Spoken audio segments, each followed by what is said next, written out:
સાગબારા જંગલ જમીન વિવાદમાં સરકાર એક્શનમાં, બે મંત્રીઓ ખેડૂતોને મળશે અને પુરાવાના આધારે દાવાઓ પર નિર્ણય લેવાશે.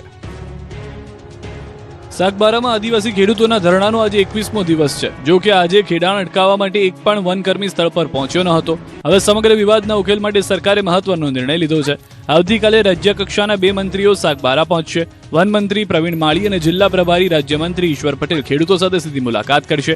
બંને મંત્રીઓ ખેડૂતોની રજૂઆત સાંભળશે અને જંગલ જમીનના દાવાઓ અંગે જરૂરી પુરાવાની પણ તપાસ કરશે.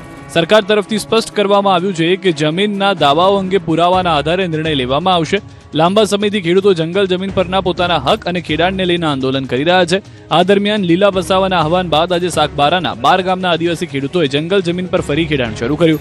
મહત્વનું છે કે અગાઉ સાગબારા અને ઉમરપાડાના ખેડૂતોના જંગલ જમીન સહિતના વિવિધ પ્રશ્નોને લઈને ગાંધીનગરમાં બેઠક યોજાઈ હતી, જેમાં સાંસદ મનસુખ વસાવા પણ હાજર રહ્યા હતા. જૂનાગઢ માર્કેટિંગ યાર્ડ આજથી 11 દિવસ બંધ. રક્ષાબંધન અને જન્માષ્ટમીને પગલે 7 સપ્ટેમ્બર સુધી રજા. જૂનાગઢના ખેડૂતો માટે મહત્વના સમાચાર સામે આવ્યા છે. રક્ષાબંધન અને જન્માષ્ટમીના તહેવારને પગલે જૂનાગઢ માર્કેટિંગ યાર્ડમાં 11 દિવસની રજા જાહેર કરવામાં આવી છે. આજથી એટલે કે 28 ઓગસ્ટથી 7 સપ્ટેમ્બર સુધી યાર્ડ સંપૂર્ણપણે બંધ રહેશે. આ દરમિયાન યાર્ડમાં ખેડૂતો પાસેથી જણસીની આવક બંધ રહેશે. તહેવારો બાદ 7 સપ્ટેમ્બરથી ખેડૂતો માટે જણસીની આવક ફરી શરૂ થશે, જ્યારે 8 સપ્ટેમ્બરથી યાર્ડમાં રાબેતા મુજબ હરાજીની કામગીરી શરૂ કરવામાં આવશે. તહેવારોને ધ્યાનમાં રાખીને જાહેર કરાયેલી રજાને કારણે ખેડૂતોને પોતાની જણસી યાર્ડમાં લાવતા પહેલા તારીખનું ખાસ ધ્યાન રાખવું પડશે. 11 દિવસના વિરામ બાદ 8 સપ્ટેમ્બરથી જૂનાગઢ માર્કેટિંગ યાર્ડ ફરી રાબેતા મુજબ ધમધમતું થશે. જૂનાગઢ, અમદાવાદ અને પાટણમાં અસામાજિક તત્વોનો આતંક. જૂનાગઢના ભવનાથ વિસ્તારમાં અસામાજિક તત્વોનો આતંક સામે આવ્યો છે. ઘેડિયા કોળી સમાજની વાડીમાં વહેલી સવારે 3 શખ્સોએ ઘૂસીને તોડફોડ કરી મેનેજરને ઢોર માર માર્યો હતો. દ્રશ્યોમાં જોઈ શકાય છે કે પહેલા આરોપી ઓફિસમાં ઘૂસીને માર મારે છે, ત્યારબાદ ધક્કા મારીને મેનેજરને બહાર ફેંકે છે. એટલું જ નહીં, ઓફિસમાંથી બહાર કાઢ્યા બાદ આરોપી પહેલા ડસ્ટબિન વડે પ્રહાર કરે છે. મેનેજર કરગરે છે, પરંતુ આરોપીને સહેજ દયા નથી આવતી. ત્યારબાદ આરોપી લોખંડની જાળી વડે પણ હુમલાનો પ્રયાસ કરે છે અને મેનેજરને ઢોર માર મારે છે. ઈજાગ્રસ્ત મેનેજરને સારવાર અર્થે તાત્કાલિક હોસ્પિટલ ખસેડાયા છે. આ હુમલા પાછળનું ચોક્કસ કારણ હજુ અકબંધ છે. સીસીટીવીના આધારે પોલીસે વધુ તપાસ શરૂ કરી છે. આ તરફ અમદાવાદના કૃષ્ણનગરમાં ખૂની ખેલ ખેલાયો. ઠક્કરનગર પોલીસ ચોકી પાસે યુવકની હત્યા કરી દેવાઈ. દાવો છે કે હત્યામાં સંડોવાયેલા 2 આરોપીઓ પૈકી એક આરોપી પેરોલ પર જેલમાંથી બહાર આવ્યો હતો. આ તરફ પાટણમાં જમીન વિવાદમાં યુવકની ઘાતકી હત્યા કરી દેવાઈ. 3 વીઘા કુટુંબી જમીનના વેચાણ બાબતે સહી કરવાની ના પાડતા કરપીણ હત્યા કરાઈ હોવાનો દાવો છે. પરિવાર વચ્ચે ચાલી રહેલા વાતચીતમાં બોલાચાલી ઉગ્ર બનતા થયો ખૂની ખેલ. સુરતમાં MBBSના વિદ્યાર્થી સાથે મારામારી. વેરાવળમાં યુવકને તાલિબાની સજા. સુરતની સ્મીમેર હોસ્પિટલના હોસ્ટેલ બહારનો આ વિડીયો છે, જ્યાં કેટલાક લોકો MBBSના વિદ્યાર્થીને મારીને અધમુઓ કરી દીધો. દાવો છે કે MBBS અભ્યાસ કરતી એક વિદ્યાર્થીનીને અન્ય બેચના વિદ્યાર્થી દ્વારા કથિત રીતે હેરાન કરવામાં આવતો હતો. વિદ્યાર્થીનીના બેચમેટ્સે યુવકના હોસ્ટેલ બહાર પકડી માર માર્યો. ઘટનાનો આશરે 15 દિવસ જૂની હોવાનો દાવો છે, જેનો વિડીયો હવે વાયરલ થયો છે. સમગ્ર મામલે સત્તાવાર કાર્યવાહી અને વધુ વિગતો અંગે હાલ તપાસ કરવામાં આવી રહી છે. આ તરફ ગીર સોમનાથના પ્રભાસ પાટણમાં કથળતી કાયદો વ્યવસ્થાને લઈને સવાલો ઉઠી રહ્યા છે. ચોરીના આરોપમાં એક યુવકે સ્થાનિકોએ વીજપોલ સાથે બાંધીને ઢોર માર મારવામાં આવ્યો. મળતી માહિતી મુજબ સ્થાનિકોએ ચોરીની શંકાના આધારે યુવકને પકડી પાડ્યો. યુવકને વીજપોલ સાથે બાંધીને માર માર્યા બાદ સ્થાનિકોએ તેને પોલીસને સોંપી દીધો. જોકે પોલીસ તપાસમાં સામે આવ્યું કે યુવક માનસિક રીતે અસ્થિર છે. પોલીસના જણાવ્યા પ્રમાણે યુવક છેલ્લા 2 દિવસથી ગુમ હતો. રાજ્યમાં દારૂની હેરાફેરી પર પોલીસનો પંજો. રાજકોટમાં પાર્સલની આડમાં થતી દારૂની હેરાફેરીનો પર્દાફાશ. રાજ્યમાં દારૂની હેરાફેરી ડામવા પોલીસ એક્શન મોડમાં છે. ત્યારે રાજકોટમાંથી પોલીસે દારૂની હેરાફેરીનો ચોંકાવનારો ખુલાસો કર્યો અને પાર્સલની આડમાં થતી દારૂની હેરાફેરી ખુલ્લી પાડી. બીજી તરફ મહેસાણામાં પોલીસે દેશી દારૂની ભઠ્ઠી પર દરોડા પાડ્યા, જ્યારે વાપીમાંથી દેશી દારૂ બનાવવામાં ઉપયોગમાં લેવાતા નવસારના મોટા જથ્થા સાથે આરોપીને ઝડપી લીધા. દ્રશ્યો જુઓ. પહેલી નજરે આ ડબ્બા સામાન્ય લાગશે, પરંતુ સામાન્ય લાગતા ડબ્બાનો ઉપયોગ દારૂની હેરાફેરી માટે થતો. રાજકોટમાં PCBએ પાર્સલ મારફતે થતી દારૂની હેરાફેરીનો પર્દાફાશ કર્યો છે. ફેસપેક પર અને સ્કિન કેર જેલના નામે મોકલાયેલા પાર્સલમાંથી અંદાજે 2,65,000નો દારૂ મળી આવ્યો. પતરાના ડબ્બામાં નાની દારૂની બોટલો છુપાવી વચ્ચે ભૂસું ભરીને પેકિંગ કરવામાં આવ્યું. જોકે બુટલેગરોના નવા ખીમિયાની પોલીસે નાકામ બનાવી દેતા દારૂનો જથ્થો જપ્ત કરી લીધો. દારૂ મોકલનાર મંગાવનારની શોધખોળ હાથ ધરવામાં આવી છે. આ તરફ મહેસાણાના કડીના દેવસણા ગામે ચાલુ દેશી દારૂની ભઠ્ઠી પર પોલીસનો સપાટો બોલાવ્યો. એલસીબી ટીમે રેડ પાડી 1.12 લાખનો મુદ્દામાલ અને 44 લીટર દારૂ નષ્ટ કર્યો.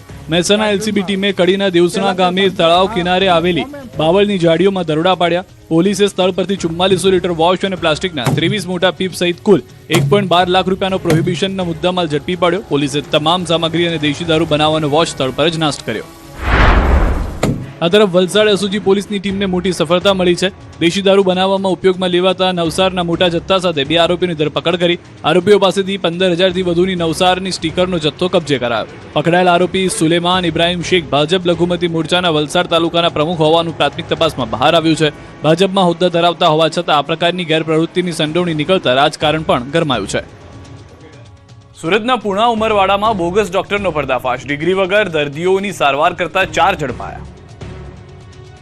સુરતના પુણા ઉમરવાડા 4 બોગસ ડોક્ટર ઝડપાયા છે. ડિગ્રી કે માન્ય તબીબી લાયકાત વગર મેડિકલ પ્રેક્ટિસ કરતા 4 બોગસ ડોક્ટરો સામે પોલીસે કાર્યવાહી કરી છે. ઝોન 1 એલસીબી અને પુણા પોલીસની સંયુક્ત ટીમ 4 સ્થળોએ દરોડા પાડી 4 આરોપીઓને ઝડપી ચૂકી. પોલીસની કાર્યવાહીમાં ઝડપાયેલા 4 આરોપીઓની શૈક્ષણિક લાયકાત અને તેઓ કેટલા સમયથી મેડિકલ પ્રેક્ટિસ કરતા હતા તેની વિગતો પણ સામે આવી છે. પોલીસના જણાવ્યા મુજબ આરોપી પૈકી કેટલાક માત્ર 10મું, 11મું અને 12મું ધોરણ સુધી અભ્યાસ કરેલા છે. તેમ છતાં લાંબા સમયથી ડોક્ટર તરીકે પ્રેક્ટિસ કરી રહ્યા હોવાનું તપાસમાં સામે આવ્યું છે.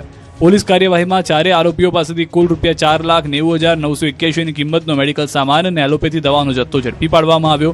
પોલીસે દવાઓ અને અન્ય મેડિકલ સામાન કબજે કરી કાયદેસરની કાર્યવાહી હાથ ધરી.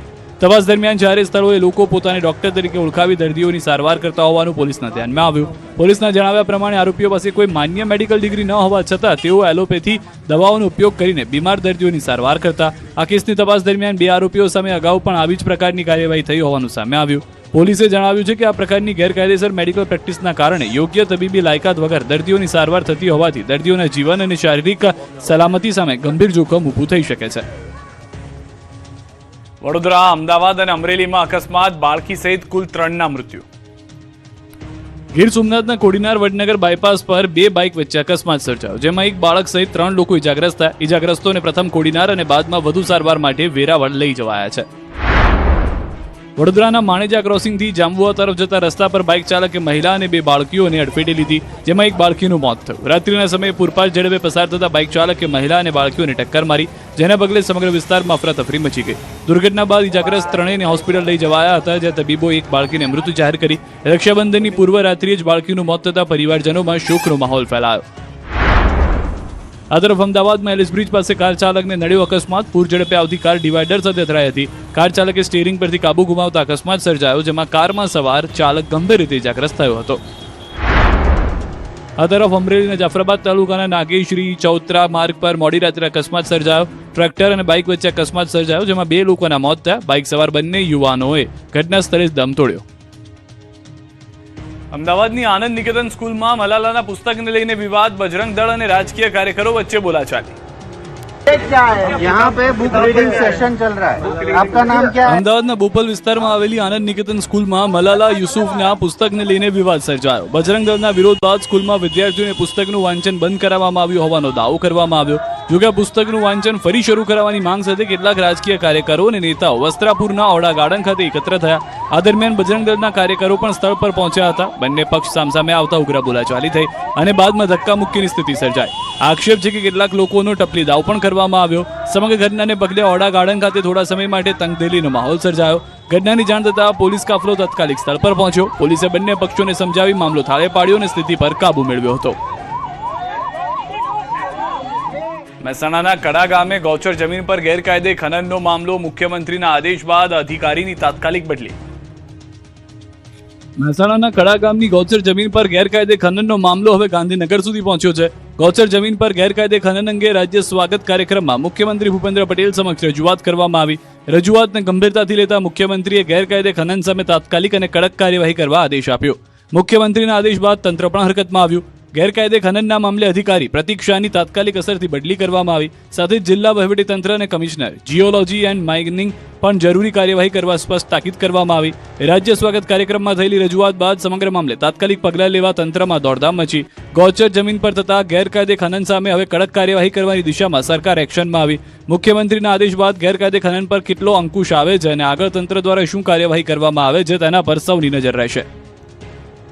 ગુજરાતમાં ચાંદીપુરા વાયરસની ચિંતાજનક સ્થિતિ 324 શંકાસ્પદ કેસમાં 42 દર્દીઓના રિપોર્ટ પોઝિટિવ, 28ના મોત. ગુજરાતમાં ચાંદીપુરા વાયરસને લઈને ચિંતાજનક સ્થિતિ સામે આવી છે. 30 જૂનથી અત્યાર સુધીમાં રાજ્યમાં ચાંદીપુરા વાયરસના કુલ 324 શંકાસ્પદ કેસ નોંધાયા. આ તમામ 324 શંકાસ્પદ દર્દીઓના નમૂના લેબોરેટરી તપાસ માટે મોકલવામાં આવ્યા, જેમાંથી અત્યાર સુધીમાં 314 નમૂના પરીક્ષણ પરિણામ સામે આવ્યા છે. પરીક્ષણમાં કુલ 42 દર્દીઓના ચાંદીપુરા વાયરસના રિપોર્ટ પોઝિટિવ આવ્યા. ચિંતાની વાત એ છે કે ચાંદીપુરા વાયરસની સંક્રમિત 28 દર્દીઓના મૃત્યુ થયા, જો કે હજુ પણ 10 નમૂનાના પરીક્ષણ પરિણામ આવવાના બાકી છે.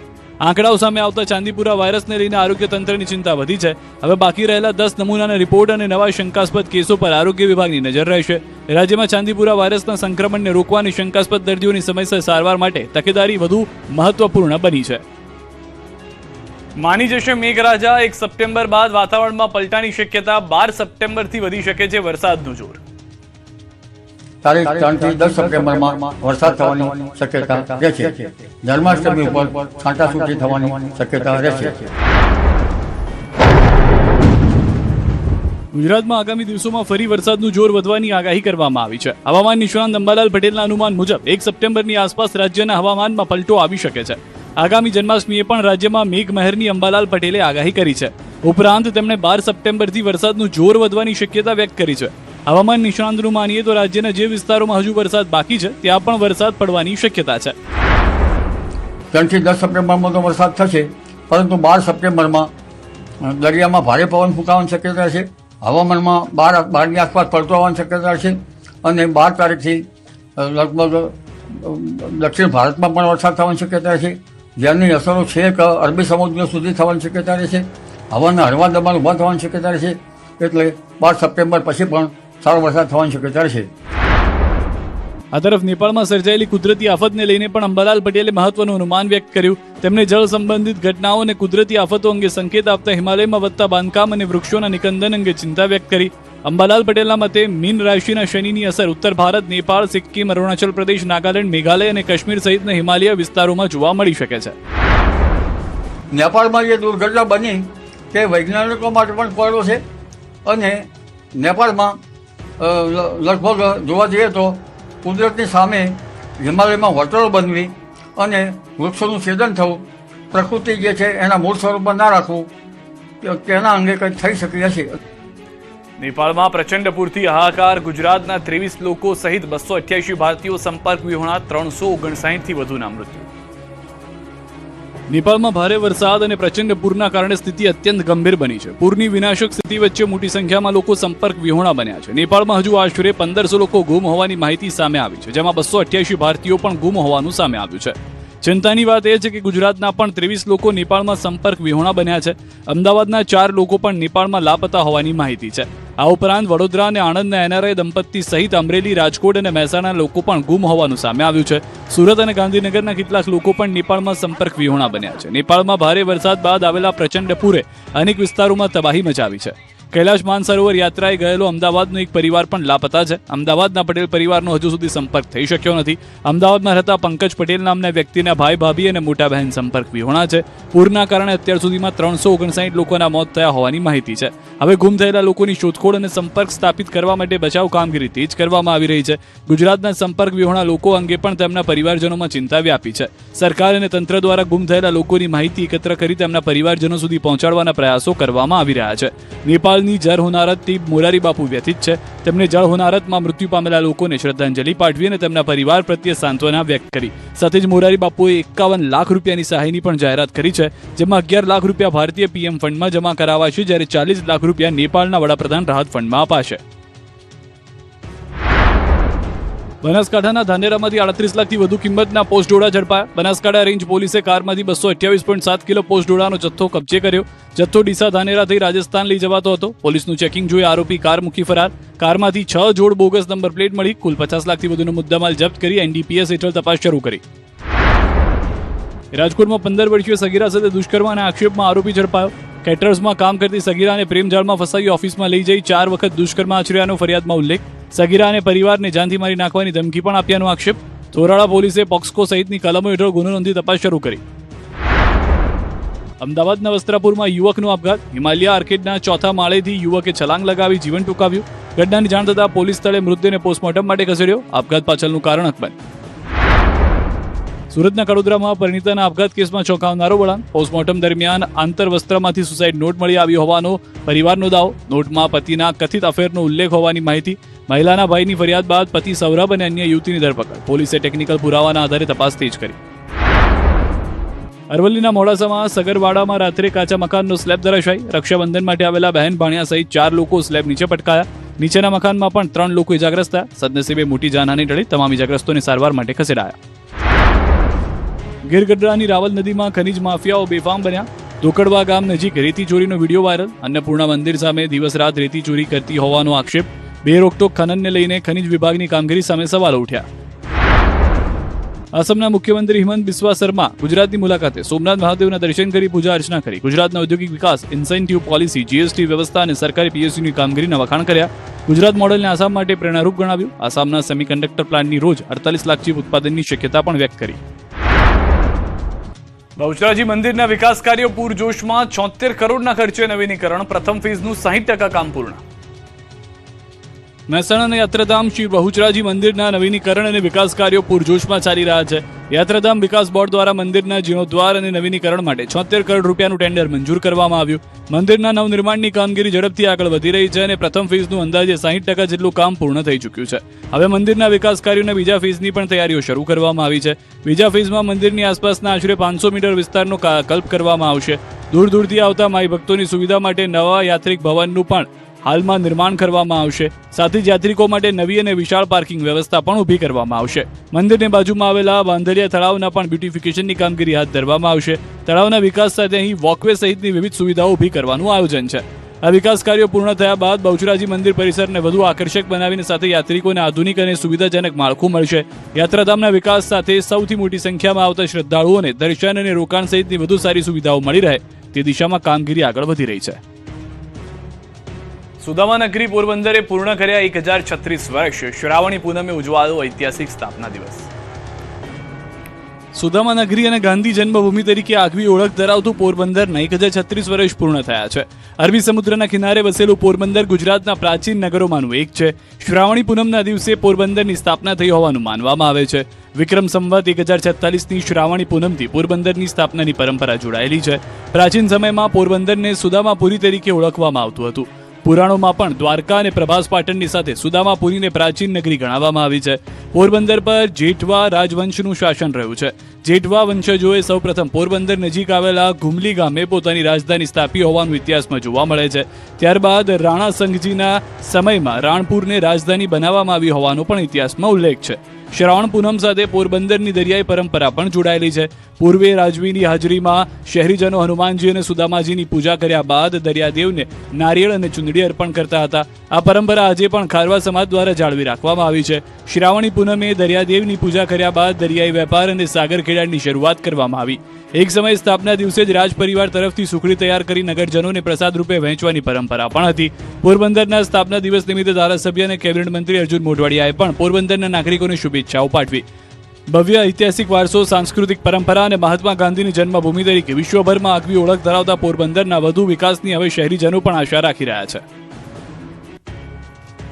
જેલમાં ઉજવાયો રક્ષાબંધનનો પર્વ. સર્જાયા ભાવુક દ્રશ્યો. મુસ્લિમ બહેનો પણ ભાઈને રાખડી બાંધવા પહોંચી. રાજ્યની જેલમાં પણ રક્ષાબંધનના પર્વની ઉજવણી કરવામાં આવી. જેલમાં બહેન અને ભાઈઓ વચ્ચેના ભાવુક દ્રશ્યો સર્જાયા. મોટી સંખ્યામાં બહેનો જેલમાં પોતાના ભાઈને રાખડી બાંધવા પહોંચી હતી. માત્ર હિન્દુ જ નહીં, મુસ્લિમ બહેનો પણ પોતાના ભાઈને રક્ષાસૂત્ર બાંધવા પહોંચી હતી. દ્રશ્યો અમદાવાદની સાબરમતી જેલના છે. એક તરફ બહેનને મળવાની ખુશી અને બીજી તરફ પરિવારથી દૂર જેલમાં બંધ રહેવાનું દુઃખ. અમદાવાદ સાબરમતી જેલમાં બંધ કેદી ભાઈઓ રક્ષાબંધન પર્વની ઉજવણી કરી શકે તે માટે જેલ વિભાગ દ્વારા વિશેષ વ્યવસ્થા કરવામાં આવી. વહેલી સવારથી જ મોટી સંખ્યામાં બહેનો ભાઈને રક્ષાસૂત્ર બાંધવા પહોંચી. સાબરમતી જેલમાં કુલ 4200 જેટલા કેદીઓ છે. આ તમામ કેદી રક્ષાબંધનની ઉજવણી કરી શકે તે માટે જેલ સ્ટાફ પણ ખડે પગે રહ્યો. લગભગ 300 જેટલા પોલીસ કર્મચારીઓ અને અધિકારીઓ આ વ્યવસ્થામાં જોડાયા. આ તરફ સુરતની લાજપોર જેલમાં રક્ષાબંધનના પવિત્ર તહેવારની કરવામાં આવી ઉજવણી. લાજપોર જેલમાં પણ મુસ્લિમ બહેનો પણ રાખડી બાંધતી જોવા મળી. પોતાના ભાઈને રાખડી બાંધી ગુનાનો રસ્તો છોડવા સલાહ આપી. આ તરફ વડોદરા સેન્ટ્રલ જેલમાં પણ રક્ષાબંધન પર્વની ધામધૂમથી ઉજવણી કરવામાં આવી. અહીં આમ આદમી પાર્ટીના ધારાસભ્ય ચેતર વસાવા અને બહેનોએ રાખડી બાંધી અને ભાઈના દીર્ઘાયુની પ્રાર્થના કરી. ભાઈને જેલમાં જોઈ બહેનો ભાવુક થઈ. મહત્વનું છે કે જેલમાં પ્રવેશ માટે જેલ વિભાગ દ્વારા એક મુલાકાત માટેનું ફોર્મ ભરવામાં આવે છે, જેમાં આધાર કાર્ડની ચકાસણી કરવામાં આવે છે અને જેલમાં પ્રવેશ ત્યારબાદ આપવામાં આવે છે. જૂનાગઢ અને ભરૂચની જેલમાં પણ રક્ષાબંધનની ઉજવણી થઈ. જૂનાગઢ જિલ્લા જેલમાં રક્ષાબંધનના પવિત્ર પર્વની માનવીય અભિગમ સાથે ઉજવણી કરવામાં આવી. જેલમાં બંધ કેદી ભાઈઓને રાખડી બાંધવા માટે તેમની બહેનો સવારથી જ જેલ પરિસરમાં પહોંચી. જેલ વિભાગ દ્વારા બહેનો માટે કંકુ, ચોખા અને મીઠાઈ સહિતની ખાસ વ્યવસ્થા કરવામાં આવી. વર્ષો બાદ અથવા મુશ્કેલ પરિસ્થિતિ વચ્ચે ભાઈની નજીકથી મળેલી અનેક બહેનો ભાવુક બની અને તેમની આંખોમાં આંસુ આવી ગયા. રાખડી બાંધતી વખતે ભાઈ બહેન વચ્ચે લાગણીસભર ક્ષણો સર્જાઈ, જેના કારણે સમગ્ર જેલ પરિસરમાં ભાવુક દ્રશ્યો જોવા મળ્યા. આ પ્રસંગે કેટલાક કેદી ભાઈઓએ પોતાની બહેનોને વચન આપ્યું હતું કે તેઓ હવે જીવનમાં કોઈ પણ પ્રકારનો ગુનો નહીં કરે અને સારા માર્ગે આગળ વધશે. રક્ષાબંધનના પવિત્ર પર્વે ભરૂચ સબ જેલમાં લાગણીસભર દ્રશ્યો જોવા મળ્યા. જેલમાં બંધ ભાઈઓને રાખડી બાંધવા બહેનો ખાસ પહોંચી હતી. લાંબા સમય બાદ ભાઈને મળેલી બહેનોની આંખોમાં ખુશી સાથે લાગણીના આંસુ પણ જોવા મળ્યા. બહેનોએ ભાઈના હાથ પર રાખડી બાંધી તેમના સુખી જીવન અને ઉજ્જવળ ભવિષ્ય માટે પ્રાર્થના કરી. ભાઈ બહેનના મિલનથી જેલનું વાતાવરણ પણ ભાવુક બની ગયું હતું. મહેસાણા અને બનાસકાંઠા જેલમાં પણ ઉજવાયો રક્ષાબંધનનો તહેવાર. મહેસાણા જિલ્લા જેલમાં પણ જેલમાં બંધ કેદી ભાઈઓ તેમની બહેનો રાખડી બાંધી શકે તે માટે વિશેષ વ્યવસ્થા કરાઈ. જેલમાં સજા કાપી રહેલા પોતાના ભાઈઓને મળવા અને રક્ષા કવચ બાંધવા માટે વહેલી સવારથી જ મોટી સંખ્યામાં બહેનો જેલ પરિસરમાં ઉમટી પડી હતી. લાંબા સમય પછી ભાઈને પોતાની સમક્ષ જોઈને અનેક બહેનોની આંખોમાં હરખના આંસુ અને ખુશી છલકાઈ ઉઠી હતી. બહેનોએ શાસ્ત્રોક્ત વિધિ મુજબ ભાઈઓને કંકુ તિલક કરી હાથ પર રાખડી બાંધીને મોં મીઠું કરાવ્યું હતું. મહેસાણા જિલ્લા જેલમાં હાલ કુલ 330 જેટલા કેદીઓ બંધ છે. તહેવારના દિવસે મુલાકાતે આવતી બહેનોને કોઈ પણ જાતની અગવડતા કે મુશ્કેલી ન પડે તે માટે જેલ સત્તાધીશોએ અગાઉથી જ તમામ તૈયારીઓ પૂર્ણ કરી લીધી હતી.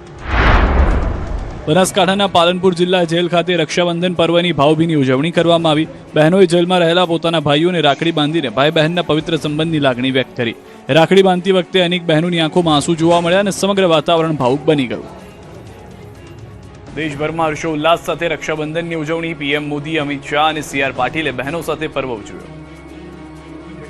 દેશભરમાં આજે ભાઈ બહેનના પવિત્ર પ્રેમ અને અતૂટ વિશ્વાસના પર્વ રક્ષાબંધનની હર્ષોલ્લાસભેર ઉજવણી થઈ.